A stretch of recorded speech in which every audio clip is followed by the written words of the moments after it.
La última reforma.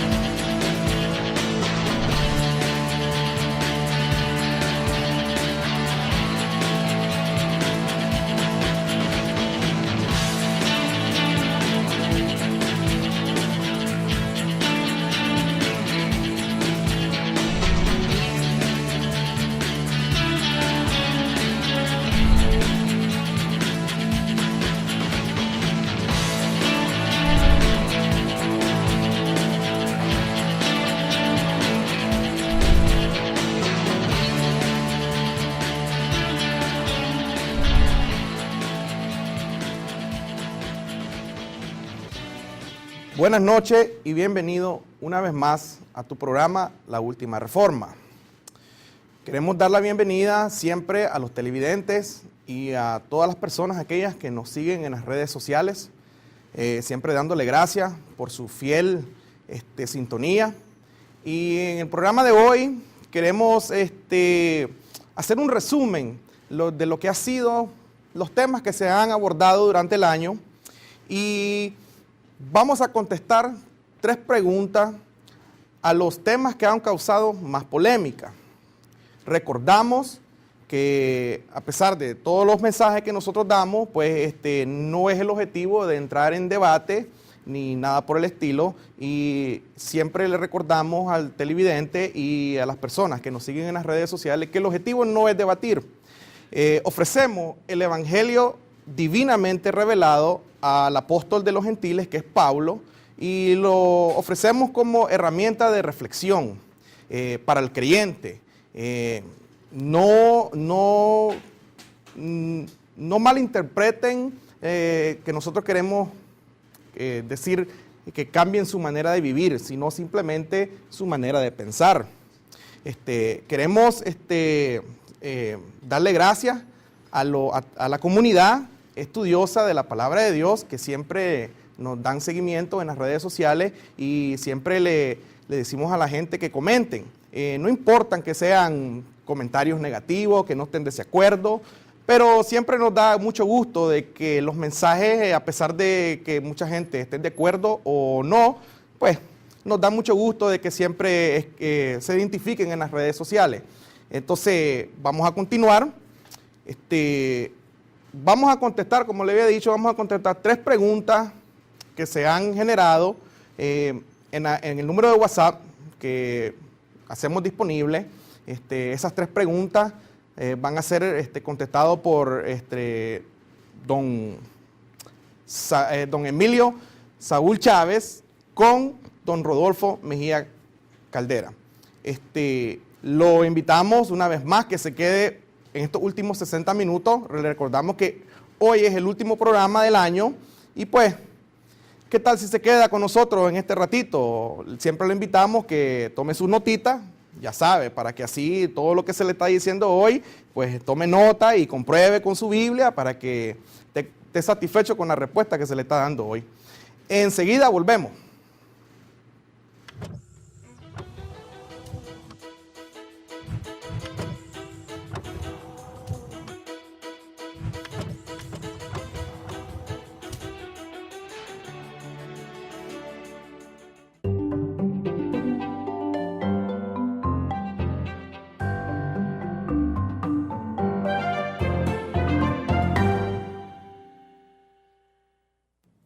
El Evangelio de la Gracia por sí solo es antagónico al pensamiento humano y mucho más al pensamiento religioso. No mezclan.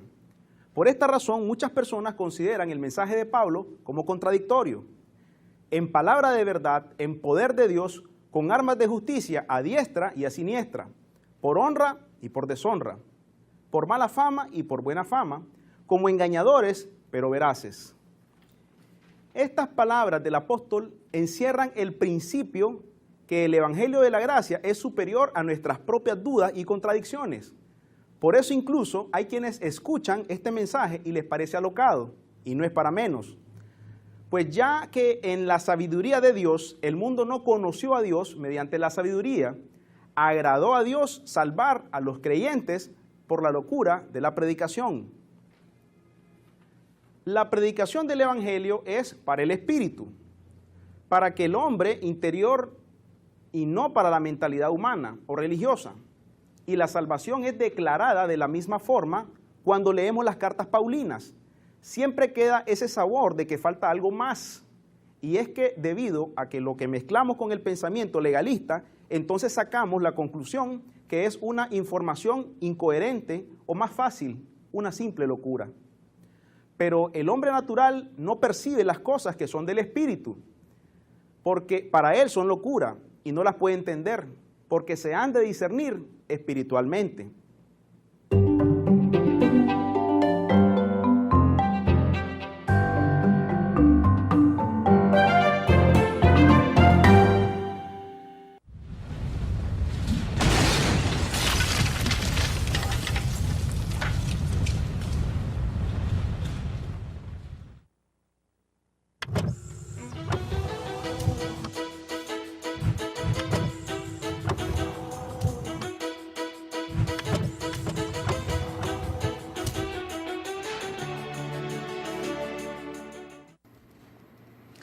Bien, estamos una vez más siempre en tu programa La Última Reforma.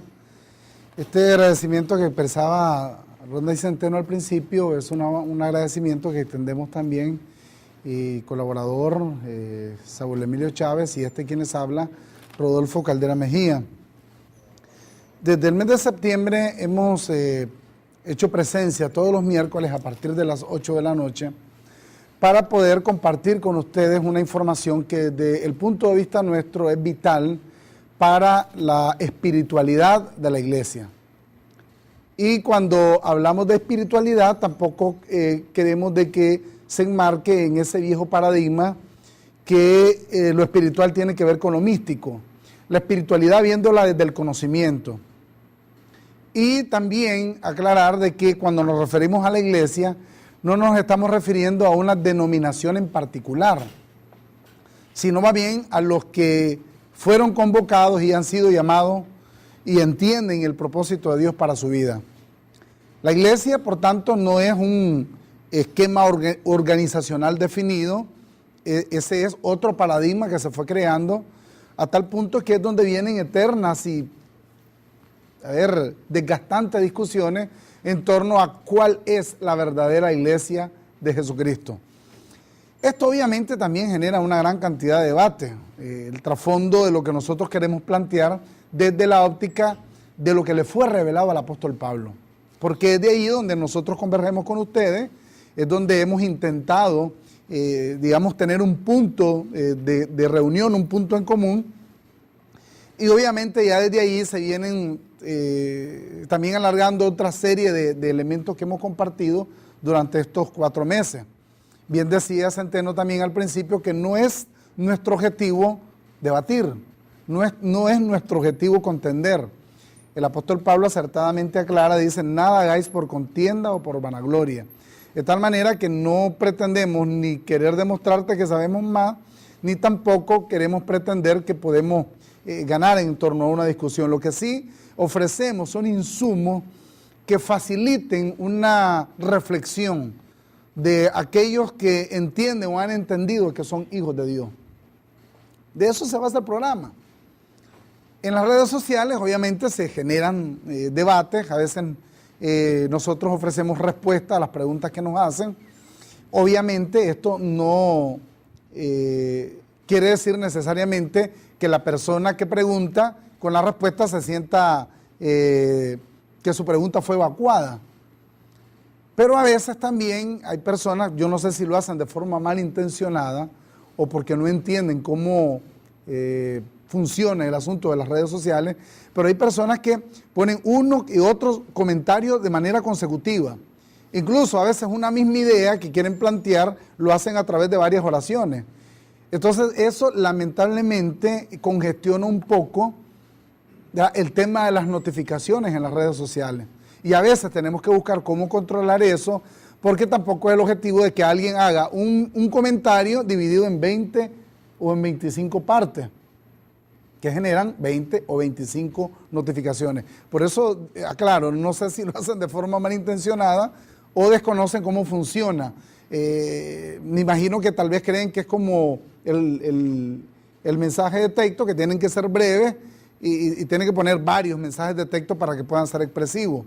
Eso por un lado. Ahora, por otro lado, hay personas también que se sienten aludidas sobre la base del lenguaje que nosotros utilizamos. Por ejemplo, nosotros nos referimos al sector que se llama evangélico como protestante. Y esto molesta a muchísimas personas. Creen que no tenemos el entendido de dónde surgió la palabra protestante, pero obviamente todas las corrientes llamadas evangélicas emanan o nacen de una sola raíz desde el punto de vista doctrinal, que es la llamada Reforma Protestante. Y por eso nosotros nos referimos a ellos como protestantes. ¿Por qué no utilizamos el término evangélico? Porque el término evangélico está estrictamente acuñado para el mensaje del apóstol Pablo. Así de sencillo. O sea, no entendemos y no estamos de acuerdo, Saúl, en que alguien se llame evangélico y te diga que vas a ir a parar al infierno. Fíjate que la palabra evangelio significa una buena noticia, una buena nueva, o sea, algo que te reconforte, una noticia excelente. Pero ¿qué noticia excelente? O sea, ¿cómo va a ser un evangelio? ¿Cómo vas a ser un evangélico si lo que estás haciendo es convocando a la gente a un juicio, a la convocatoria de que vas directo al infierno, a de que Dios te ha rechazado? El lenguaje que nosotros utilizamos, obviamente, intentamos ser distintivos, pero hay quienes se molestan porque utilicemos ese tipo de términos. Hoy nos queremos referir para, digamos, concluir el mes de diciembre. Recordemos que el tiempo es lineal. Pablo llamó al sacrificio de Cristo la consumación de los siglos, de tal manera que nos hemos enmarcado en el orden calendario por el asunto de entender cómo vamos a administrar el tiempo. Pero el tiempo no es cíclico, el tiempo es lineal. De tal manera que, por ejemplo, para las personas que creen de que se termina el 2016 y empieza el 2017, pues deben de entender que eso aplica únicamente para el calendario. Porque la noche del 31 vas a tener las mismas necesidades que van a aparecer el día 1 de enero.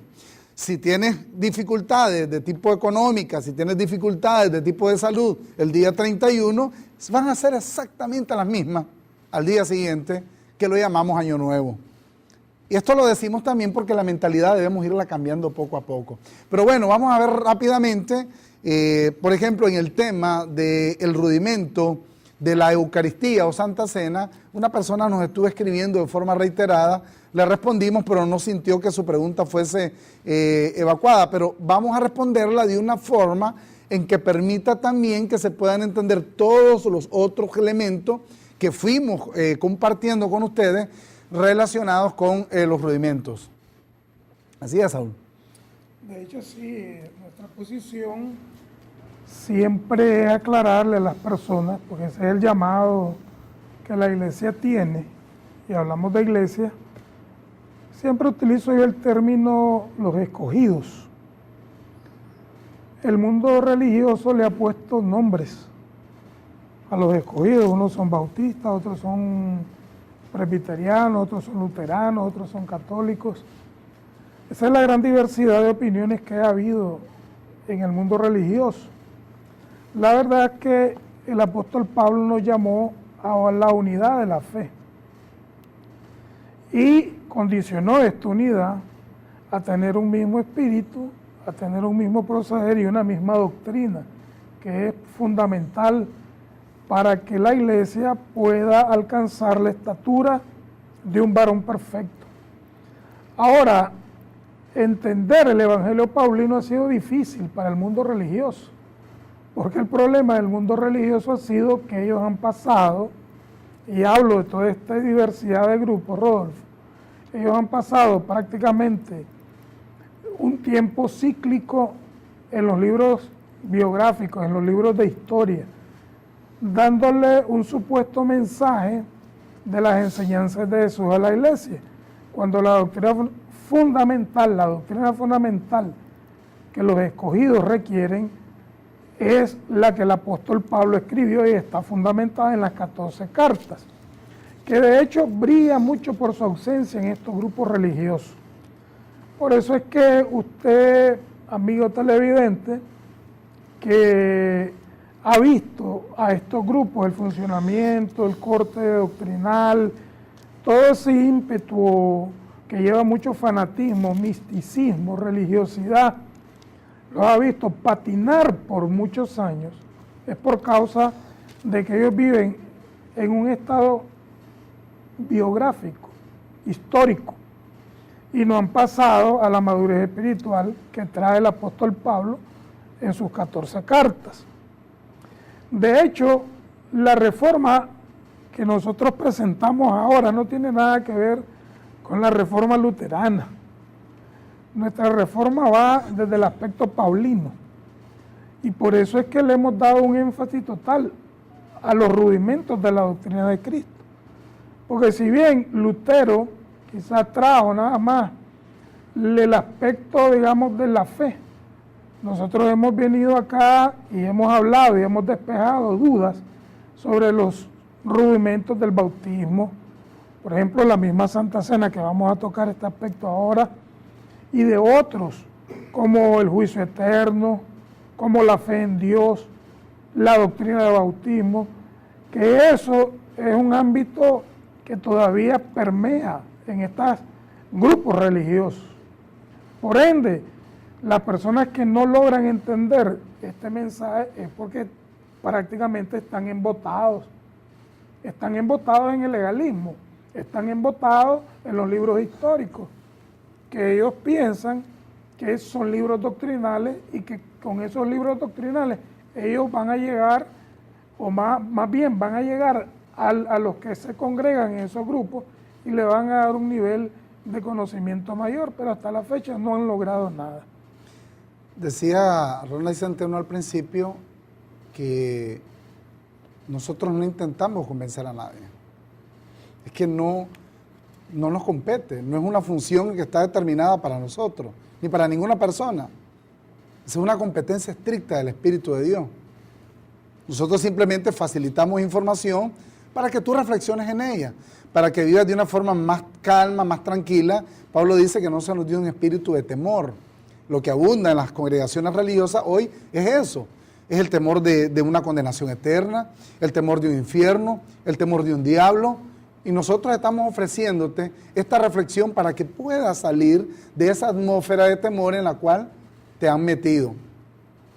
No estamos haciendo proselitismo alguno tampoco, porque no tenemos una congregación en particular a la cual te estemos convocando. Sí, habemos un grupo de amigos que nos sentamos, que conversamos de vez en cuando, pero no es nuestro objetivo establecer una congregación tal como se ha venido manejando por años. Incluso se usa el término para no decir convencer, para no decir persuadir. Las iglesias hoy en día, las congregaciones hoy en día, que se llaman iglesias, utilizan el término evangelizar, la campaña evangelística. Recuerdo, por ejemplo, cuando todavía estaba vivo Carlos Botila, el que le llamaban el Papa Juan Pablo II, él dijo en una ocasión, vamos a hacer una nueva evangelización en América Latina. Y en esa ocasión yo recuerdo que me puse a reflexionar sobre eso y vino a mi memoria la forma en que los españoles evangelizaron América Latina. Y uno de los casos más dramáticos, que son los que he compartido también en otras oportunidades, es el caso del famoso indígena Atahualpa, en el imperio inca. Pues resulta ser entonces que los españoles llegan y le dicen a Atahualpa, tenés que creer en Dios, y le ponen la Biblia en latín. Obviamente Atahualpa agarra la Biblia en latín y dice, yo no entiendo qué es esto es una locura. Dice. Entonces vinieron los españoles y dijeron que como Atahualpa había blasfemado contra la palabra de Dios, lo sentenciaron a ser quemado. Atahualpa entendió de que había una enorme debilidad por el oro de parte de los españoles y mandó a todos sus súbditos por todo el imperio a que buscaran la cantidad de oro que fuese posible. Él estuvo cautivo en todo ese tiempo, los españoles no desdeñaron de ninguna manera el oro. Llamativo es que mientras él estuvo cautivo, los españoles le enseñaron a jugar ajedrez a Atahualpa y Atahualpa después le ganaba. Después Atahualpa le daba jaque mate a los españoles. Cuando entonces llegó el momento en que iba a ser ajusticiado, quemado, entonces Atahualpa sintió temor de morir de esa forma y dijo, ok, ¿qué debo hacer para no morir quemado? Los españoles le dijeron, tienes que aceptar a Jesús como tu Dios. Entonces, Atahualpa dice, está bien, pues me hago cristiano. Ese fue este es un momento histórico que está debidamente anotado en la historia. Pero, saltan los españoles de nuevo, está bien, te hiciste cristiano, pero, vas a morir ahorcado. Y mientras era ahorcado Atahualpa, el párroco, el cura que andaba con los españoles, cantaba a Dios agradeciéndole por el acristianamiento de Atahualpa. Por eso a mí me sorprende, esa nueva evangelización, evangelizar. Tú mencionabas cuando tocamos el tema del infierno, una película famosa que se presentaba en los escenarios religiosos, y bueno, y todo el mundo levantaba la mano y decía aceptaba al Señor. Hay una pregunta que inquietó mucho relacionada con 1 Corintios capítulo 10, que tiene que ver con lo que muchos han creído es la institución de la Cena del Señor. Le llama Santa Cena en las congregaciones llamadas evangélicas, para que no se incomode el que no le gusta que lo digan protestante, o la Eucaristía, por ejemplo, en el caso de las congregaciones católicas. Decía, no, pero es que allí Pablo es el que instituye la Cena del Señor. Sin embargo, yo quisiera que entendamos primero el lenguaje que Pablo aplica a los corintios en la primera carta. Y prueba de eso, yo quiero que leas conmigo que el objetivo que pone de manifiesto de entrada el apóstol Pablo en el capítulo 1, del verso 10 y el 11, Pablo establece la razón de por qué le escribe a los corintios. Y oye ven lo que les dice Pablo.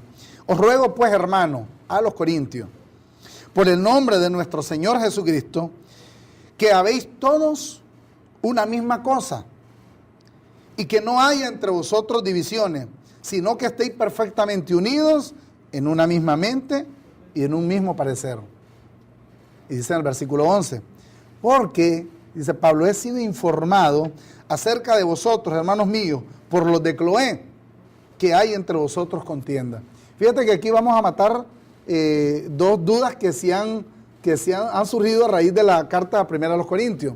Y es la que tiene que ver por qué nosotros insistimos en el apostolado de Pablo y por qué nosotros creemos que lo que está en 1 Corintios 10, del 23 en adelante, no es la institución de la Cena del Señor. Había un problema en la iglesia de Corinto.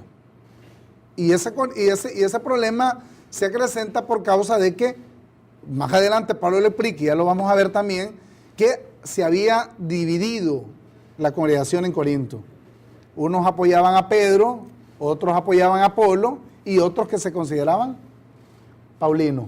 Alguien escribió esta semana y decía, bueno, pero es que Pablo y los discípulos de Jesús vivieron en armonía, vivían en una constante comunidad. Y eso parecerá ser cierto hasta cierto punto. Pero bueno, Pablo manifiesta entonces que la razón de por qué les escribe a los corintios son las divisiones causadas dentro de la congregación. Pero ahora viene Pablo y les dice en el capítulo 2, el verso 14,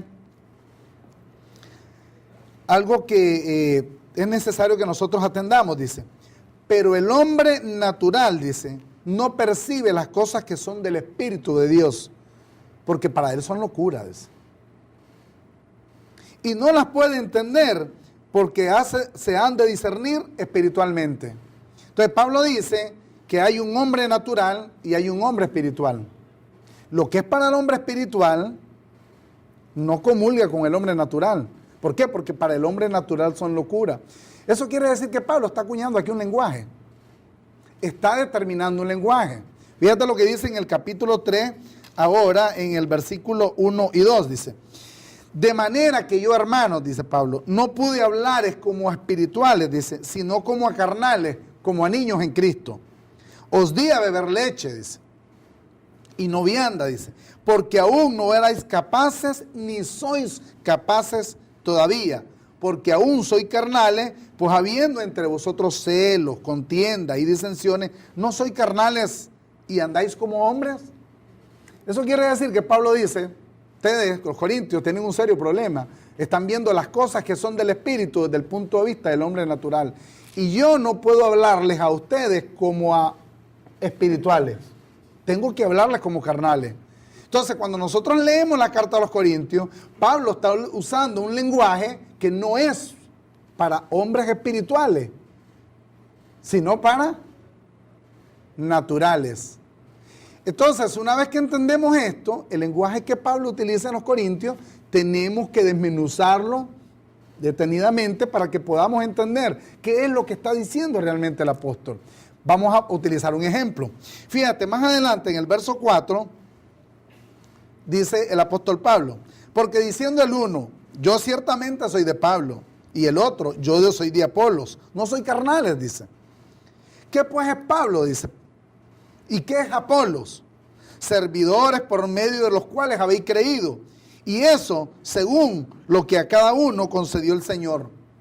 Yo planté, dice Pablo, Apolos regó, pero el crecimiento lo ha dado Dios. Entonces, uno lee aquí y dice, Pablo está diciendo que no hay falla, puede ser de Pedro, puede ser de Apolo, hay comunión entre ellos.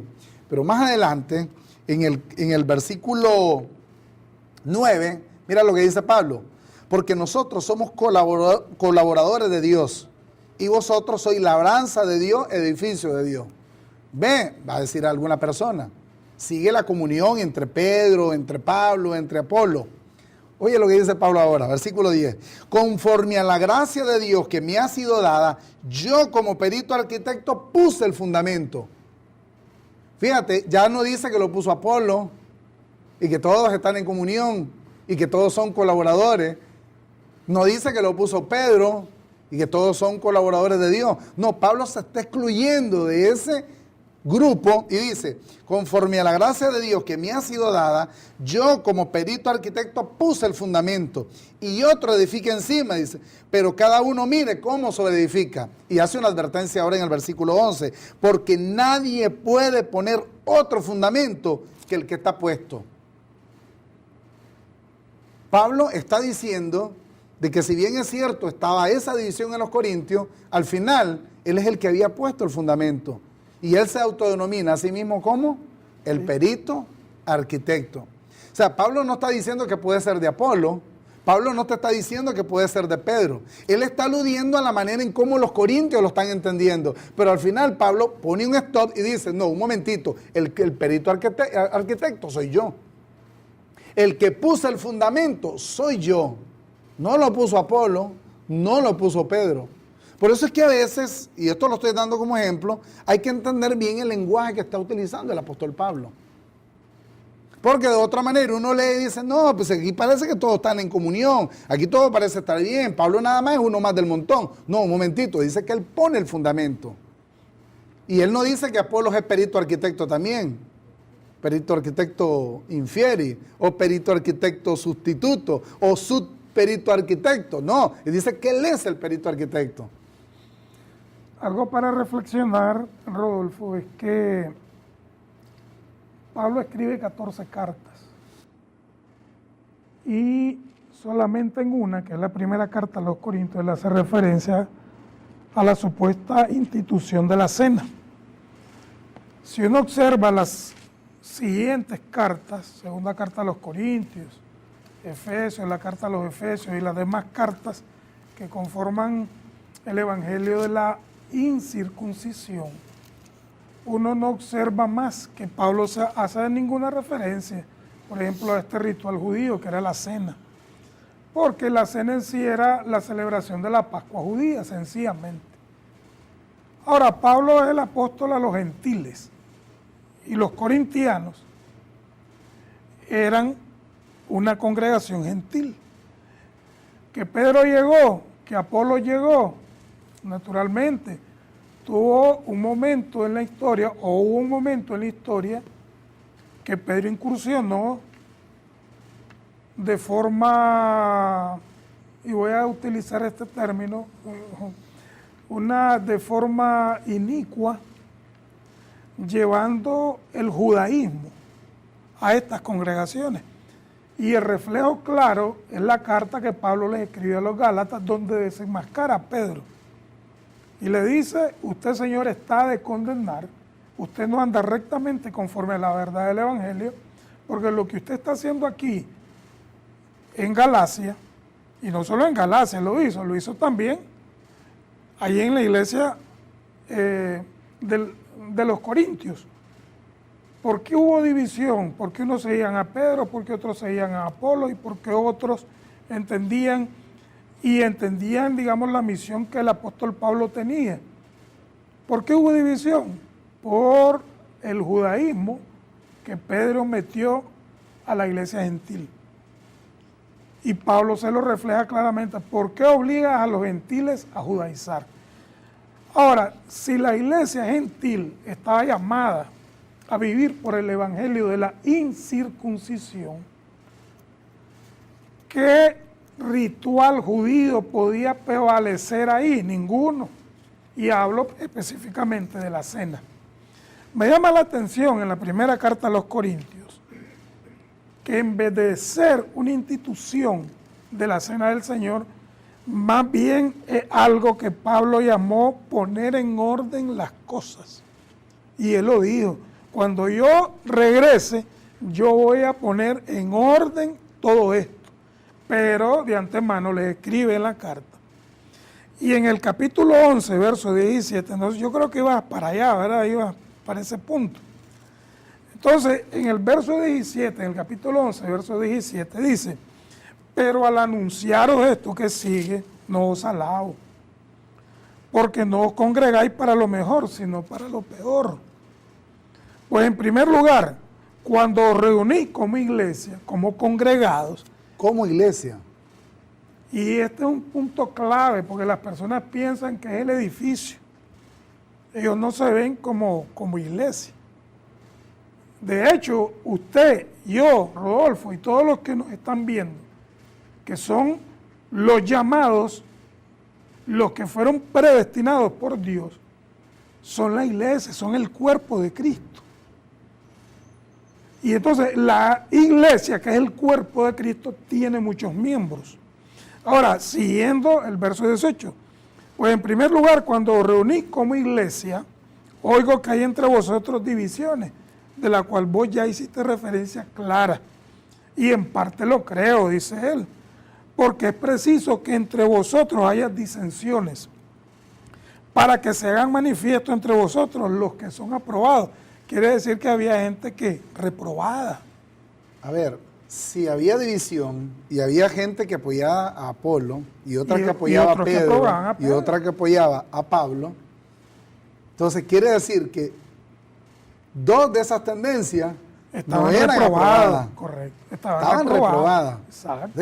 Mira lo que está diciendo Pablo. Por eso es que hay que entender, dice Pablo, tengo que hablarles como a niños, dice Pablo. Tengo que hablarles como a niños, pero no quiero que pierdas la idea. Ahora, dice el 20, verso 20, está bien en la primera carta a los Corintios, capítulo 11, verso 20. Dice, cuando pues os reunís vosotros, nuevamente como iglesia, esto no es comer la cena del Señor.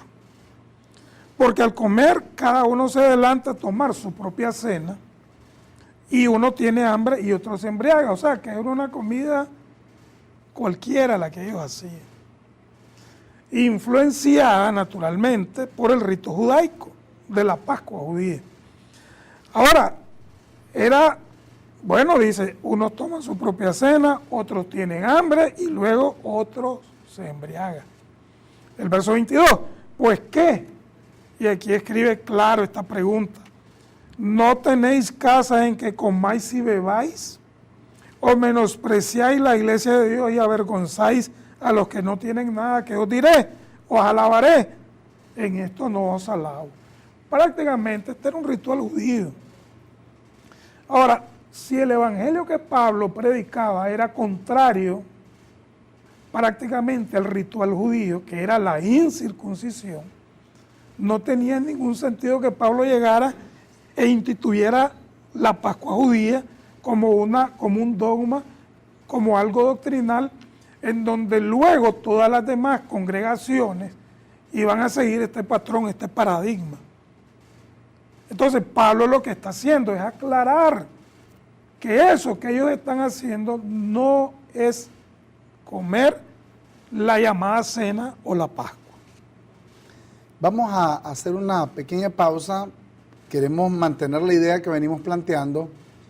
La carta a los Corintios es una carta rica en contenido pero para poder entender qué es lo que Pablo realmente está diciendo. No está institucionando una llamada cena del Señor o Eucaristía. Al contrario, está ofreciéndole una exhortación fuertísima a la congregación de los Corintios, precisamente por cómo estaban interpretando ellos la iglesia del Señor. Pero hablamos de eso luego de la pausa.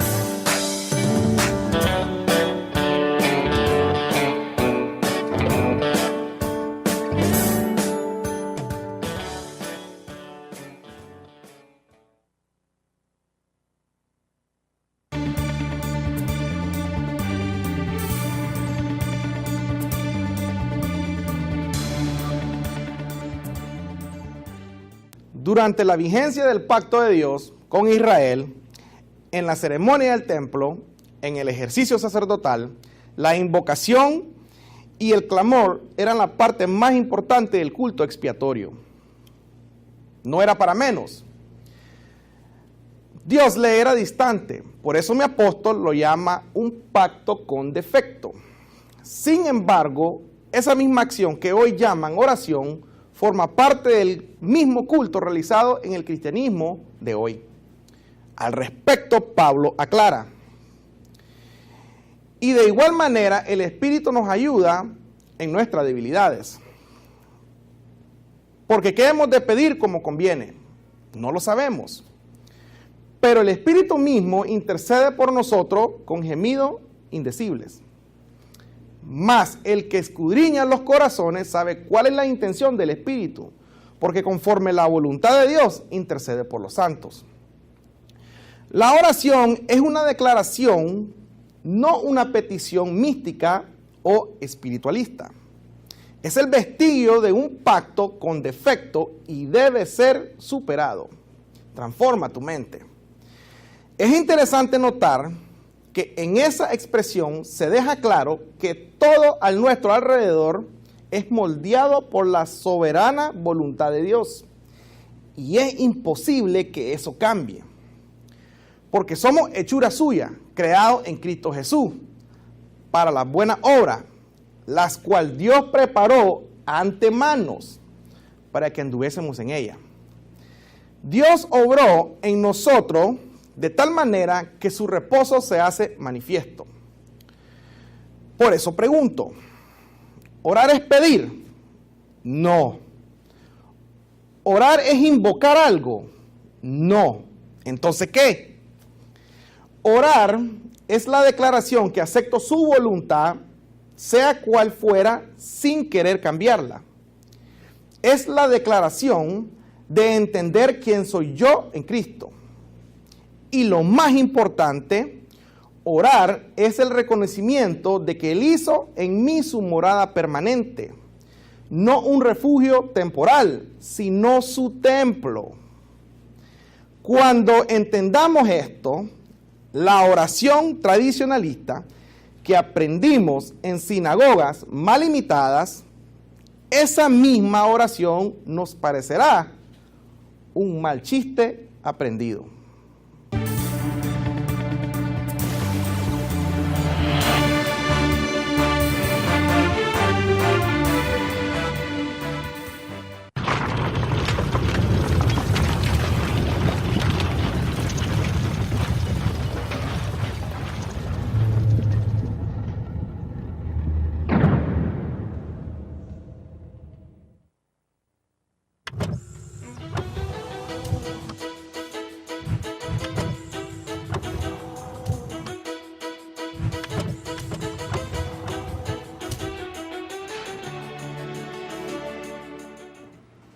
Pues bien, continuamos entonces con el tema. Pablo le escribe a los Corintios y les dice: yo no puedo hablarles a ustedes como espirituales, sino como a carnales. Esto obviamente determina el lenguaje que él va a usar en el resto de la carta. Cuando llegamos a 1 Corintios 11, al principio creo que dije 10, fue una leve equivocación, la mente a veces lo traiciona a uno de una forma contundente. Ya aplicábamos el hecho de lo que la religión hoy en día llama la institución de la Cena del Señor. Entonces dicen, no, Pablo está diciendo ahí, para el sector llamado evangélico, la Santa Cena, o para el sector católico, la Eucaristía. Sin embargo, cuando nosotros leemos el relato que precede, del versículo 17, que lo estábamos leyendo ahora, Pablo dice que la reunión a la que eran convocados los corintios se había convertido en un eterno pleito. Y déjame decirte algo, tú llegas a una congregación religiosa, independientemente de la denominación que sea, pleito, contienda, Divisiones. una división marcada de forma constante. Algunas veces planteada desde el punto de vista doctrinal, a veces incluso planteada desde el punto de vista de simples caprichos. Como que no, que yo estoy con el pastor, no, que yo estoy con los diáconos, que yo estoy con el cura tal, o sea, eso demuestra obviamente la carnalidad que manifiesta Pablo a los corintios, que se repite de forma constante. Porque déjame decirte una cosa, si tú sigues el mismo patrón que establecieron los discípulos de Jesús, si tú sigues el mismo patrón de querer ser de Pedro, de querer ser de Apolo, pues vas a terminar en la misma posición de las contiendas y las divisiones. Entonces, Pablo lo que está atacando precisamente es esto, ese carácter tan fragmentado que había dentro de los corintios. Cuando llega al versículo 23, dice, porque yo recibí del Señor lo que también os he enseñado. Y aquí yo quiero hacer una aclaración. Pablo nos dice, aquí yo les voy a explicar a ustedes lo que me dijo Pedro que pasó aquí en el aposento alto. Miren, aquí yo les voy a explicar lo que me dijo Jacobo de lo que hicieron ellos la última vez que estuvieron con Jesús de Nazaret. Miren, yo aquí les voy a explicar lo que me contó Juan, o lo que me contó Lucas, o lo que me contó cualquiera de los discípulos. No, Pablo dice, porque yo recibí del Señor lo que también os he enseñado. Quiere decir que eso que pasó allí, Pablo lo conoció no a través de los discípulos. Y empieza a hablar de la Pascua, de la última Pascua en la que tuvo presente Jesús de Nazaret antes de morir. Obviamente, cuando Jesús habla de lo que realmente significaba el pan de la Pascua y el vino que tomaban en la Pascua, que inicialmente no estaba establecido así en la ley de Moisés, Jesús aclara, este pan realmente lo que simbolizaba es mi cuerpo. Y este vino lo que realmente simboliza es mi sangre. Entonces, Pablo dice, el verso 26, así que todas las veces que comieres este pan y bebieres esta copa, la muerte del Señor anunciáis hasta que Él venga. En la simbología. Hasta que Él venga. De manera, dice, que cualquiera que este pan o bebiera esta copa del Señor indignamente será culpado del cuerpo y de la sangre del Señor. O sea, Pablo lo está explicando bien. Por tanto, dice, pruébese cada uno a sí mismo y coma así del pan y beba de la copa, porque el que come y bebe indignamente sin discernir el cuerpo del Señor, juicio come y bebe para sí. O sea, que lo que estaban haciendo ellos, como había divisiones, no estaban comiendo algo físico, se estaban comiendo entre ellos. Eso es lo que Pablo está diciendo. Y dice que hay que discernir el cuerpo de Cristo. ¿Pero qué es el cuerpo de Cristo? El pan. Oye, recuerda lo que dice en el 2.14 de 1 Corintios. Te lo voy a leer nuevamente para que veas que no estamos tratando de tomarte el pelo de ninguna manera. Dice, pero el hombre natural no percibe las cosas que son del Espíritu de Dios, porque para él son locura, dice. Y no las puede entender porque se han de discernir espiritualmente. Entonces, ¿qué? ¿Discernir espiritualmente es discernir el pan como el cuerpo de Cristo? No. Mira lo que aclara Pablo ya en el capítulo 12, del verso 24 en adelante. Yo creo que con esto, para muchos va a quedar más que claro este asunto. Dice, y aquellos del cuerpo, dice, verso 24, perdón, de 1 Corintios 12. Porque los que en nosotros son más decorosos, dice Pablo, no tienen necesidad, dice. Pero Dios ordenó el cuerpo, no el pan, el cuerpo, dando más abundante honor al que le faltaba, dice, para que no haya desaveniencia en el cuerpo, sino que los miembros todos se preocupen los unos por los otros, que es lo que no estaba pasando realmente.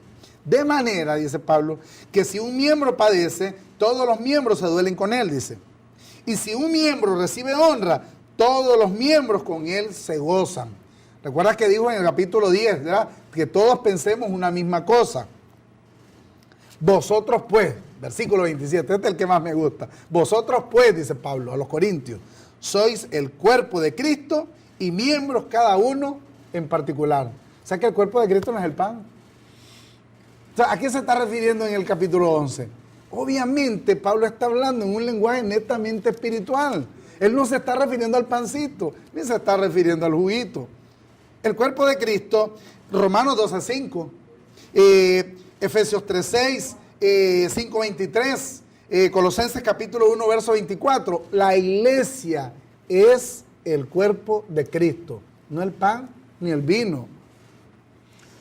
Es bien importante aclarar que hoy en día este ritual judaico, que es la cena, se acostumbra siempre en estos grupos religiosos, a tal punto que le dan una solemnidad a ese pedazo de pan que lo compran no sé dónde, y muchos ni siquiera llegan a tomar vino, prefieren beber gaseosa de uva, etcétera, cualquier cosa menos vino. Ahora, cuando Pablo le habla a los corintios, prácticamente es similar a hablarle hoy a estos grupos religiosos, porque lo que ellos están viendo en el pan tangible, lo que tocan, es el cuerpo, dicen ellos. Lo que ellos comen es el cuerpo y lo que ellos beben es la sangre. Ahora, una expresión que usaste vos, que está registrada en los libros históricos, es: con esto ustedes conmemoran la muerte del Señor hasta que Él venga. Todo el mundo religioso piensa que es la segunda venida de Él. No, lo que el escritor de ese libro histórico está diciendo, hasta que se manifieste realmente el Cordero Pascual, que era Jesús. Esa era su manifestación, su venida como Cordero Pascual. Una vez Cristo llega a la cruz, se sacrifica, es sacrificado como el Cordero Pascual. ¿Para qué ritual?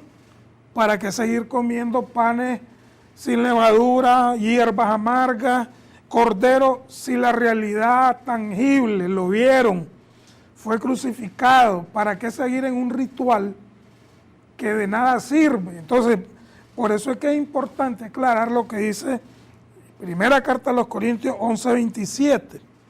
Dice: de manera que cualquiera que comiera este pan o bebiera esta copa del Señor indignamente, será culpado del cuerpo y de la sangre del Señor.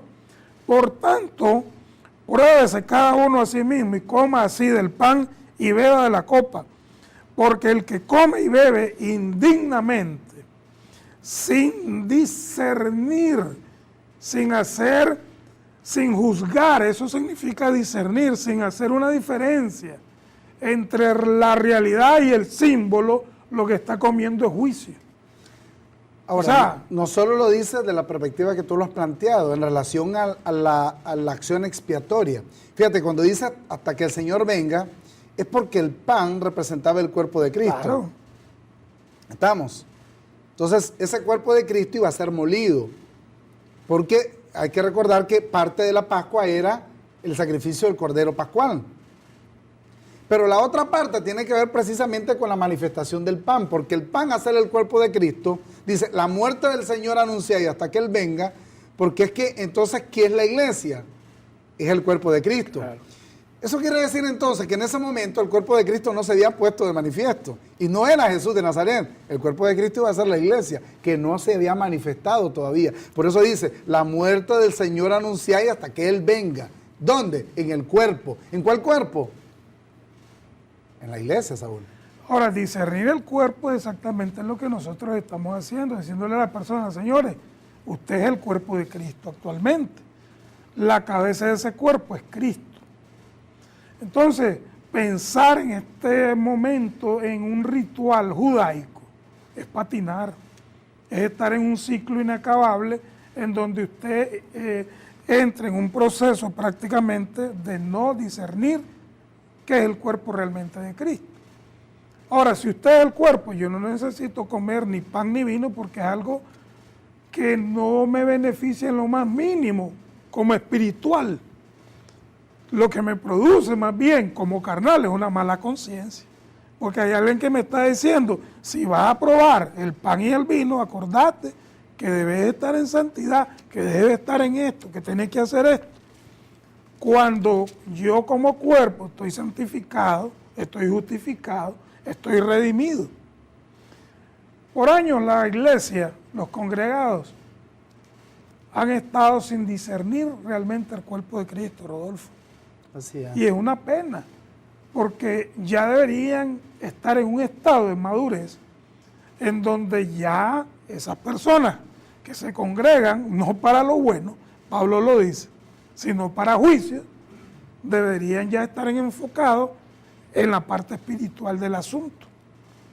Lo que más me gusta de Pablo cuando le escribe a los Corintios es precisamente el cómo les dice que les va a hablar. Y me gusta porque, aunque el comentario que voy a hacer, yo sé que a muchas personas les incomoda, Pablo dice, les voy a decir las cosas con agú. Les voy a decir las cosas con ilustraciones. Les voy a decir las cosas con Herbert. Les voy a decir las cosas con Leche. Con leche. O sea, no se las puedo decir a ustedes con vianda, con alimento sólido. Por eso en el capítulo 5, el versículo 12 en adelante de Hebreos, Pablo dice nuevamente, ¿verdad? Pero el alimento sólido es para los que han alcanzado madurez. Discernir el cuerpo de Cristo no es agarrar el pancito y decir, este es el cuerpo de Cristo. O sea, Pablo dice, se ha de discernir espiritualmente en el versículo 14 del capítulo 2.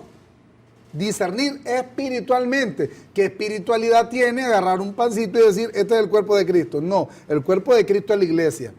¿Qué se llama entonces discernir el cuerpo de Cristo? Es creer que yo soy la iglesia. Es entender que yo soy la iglesia. La gente se levanta todos los domingos y dice, voy para la iglesia. No, quien se levantó fue la iglesia. Quien se bañó fue la iglesia. Y quien va para el lugar donde cree que es la iglesia, es precisamente la iglesia que va caminando. Y eso no se ha querido entender. Eso es discernir el cuerpo de Cristo. Si tú dices, por ejemplo, yo voy a la iglesia en la mañana los domingos, entonces no estás discerniendo el cuerpo de Cristo. Porque si lo estuvieras discerniendo, entonces estarías entendiendo que el que va caminando es la iglesia. Que el que está leyendo es la iglesia. Que el que está sintiendo es la iglesia. O sea, por eso nosotros, Pablo dice, hay que ver a los demás como superiores a nosotros mismos porque, bueno, las circunstancias de la vida uno nunca sabe qué le está tocando vivir diariamente.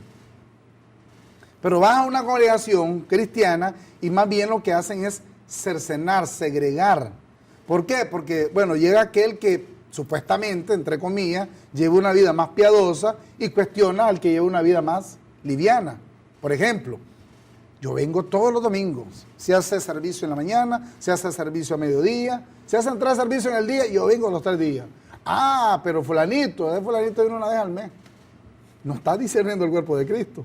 No lo está discerniendo. Y eso es precisamente lo que te queremos compartir. Este lenguaje que usa Pablo y que cuando leemos sus cartas tenemos que ir más allá. Por ejemplo, para más o menos ir estableciéndolo, aquí en el capítulo 7, Pablo habla del matrimonio, los problemas del matrimonio.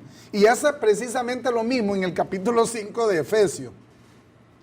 Entonces todo el mundo viene y dice, bueno, es que el matrimonio, que es que el hombre, que es que la mujer, que es que los hijos, que la familia.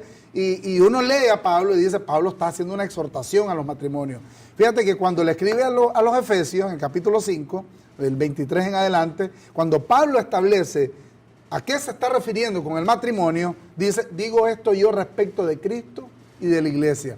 Pablo está aplicando el principio de discernir espiritualmente. Él no está hablando de la pareja. Él está hablando de la unión de Cristo y la iglesia. Porque, quiero recalcarte una vez más aquí, 1 Corintios 2, versículo 14, ¿verdad? Te lo voy a leer nuevamente para que oigas la parte elemental de lo que insinúa Pablo aquí de forma directa, ¿verdad? Pero el hombre natural no percibe las cosas que son del Espíritu de Dios porque para él son locura. Y no las puede entender porque se han de discernir espiritualmente. En cambio, el espiritual, dice Pablo, juzga todas las cosas, pero Él no es juzgado de nadie. ¿Por qué? Porque Él se está aplicando el discernimiento para sí mismo, entendiendo que la iglesia está juzgando. Porque dice, ¿quién conoció la mente del Señor? ¿Quién la instruirá? Pregunta Pablo. Y termina con una expresión preciosa que a mí me encanta. Mas nosotros, dice Pablo, tenemos la mente de Cristo. Hay que aplicar la mente de Cristo. Y aplicar la mente de Cristo no es aplicarla de forma natural. Es discernir el cuerpo de Cristo, Saúl. De hecho, fíjate, toda esta parte que hemos venido tratando, que son los rudimentos de la doctrina de Cristo, a muchas personas les ha causado molestia, a otros les ha causado alivio. Y es bueno que haya, digamos, esa controversia, porque es ahí donde los que son aprobados van a manifestarse. Entonces, por ejemplo, una persona a quien lo indujeron, digamos, a un círculo religioso y le dicen, venga y reciba al Señor. Aquella persona llega con gozo, voy a tener un encuentro personal con el Señor. Pero después, pasado el tiempo, le dicen que si esa persona no persevera, lo que le puede esperar es un lago de fuego. ¿Y de dónde toman todo ese argumento doctrinal? De los libros históricos, de los libros de historia, Mateo, Marcos, Lucas y Juan. Y por eso yo hice énfasis cuando comencé diciendo que la parte doctrinal del círculo religioso actual solamente está basada en esos libros. Brilla por su ausencia todo el fundamento paulino. Y no les interesa buscar cómo entonces entender a Pablo, porque son niños, son carnales. Y hablo de todas esas personas que tienen, entre comillas, un liderazgo, que deberían de reflexionar, deberían sentarse y deberían tener un valor exclusivo. Y hablo de valor como persona, y ellos hablan mucho de valores morales, pues deberían tener la suficiente madurez para transmitirle esto a las personas que están ahí, les están dando dinero para comenzar, les están dando tiempo, les están dando su mente y ellos los están moldeando en un paradigma antiguo testamentario. No hay nada nuevo ahí. Ronnie Centeno decía al principio de que nosotros no estamos llamando a las personas a cambiar su estilo de vida, que cada quien viva su propia vida, sin que los demás tengan que estarla juzgando. Nosotros te llamamos a que cambies tu manera de pensar. Si te dices evangélico, si te dices testigo de Jehová, si te dices con orgullo, soy católico romano, no estás aplicando el discernimiento del cuerpo de Cristo. Tú eres un hijo de Dios, independientemente de las circunstancias de la vida que te tocó vivir. Eso es lo que tenemos que entender. Si tu estilo de vida a otros no les agrada, ese es problema de ellos. Tú eres un hijo de Dios, tú eres la iglesia. Y eso es discernir el cuerpo de Cristo. Lastimosamente no pudimos abordar las otras inquietudes que estaban pendientes, pero una vez más nos dio mucho gusto haber estado con ustedes. Vienen otros días festivos, aprovechen el tiempo, lean a Pablo, lean a su apóstol, para que entonces puedan discernir apropiadamente el cuerpo de Cristo. Una vez más, gracias por habernos sintonizado y esperamos estar nuevamente con ustedes en el horario de siempre, entendiendo lo que nos dice el perito arquitecto, el apóstol Pablo. Pasen ustedes buenas noches y gracias por habernos acompañado.